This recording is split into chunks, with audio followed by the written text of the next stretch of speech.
आरोपी रंगनाथन पर कार्रवाई को लेकर अब लगातार एक्शन भी देखने को मिल रहा है। विधायक रामेश्वर शर्मा की भी प्रतिक्रिया सामने आई है। तमिलनाडु सरकार सहयोग नहीं करती है, ये रामेश्वर शर्मा ने कहा है। भारत सरकार का सहयोग लेंगे, ये भी रामेश्वर शर्मा ने कहा है। तमिलनाडु सरकार से कड़ी कार्रवाई का आग्रह करेंगे, जरूरत पड़ने पर कोर्ट का सहारा लिया जाएगा।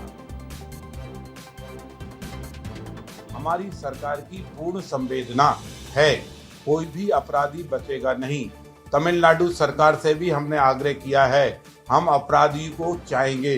सरकार तमिलनाडु की अगर सहयोग करेगी तो हम उनके सहयोग से अपराधियों को पकड़ेंगे।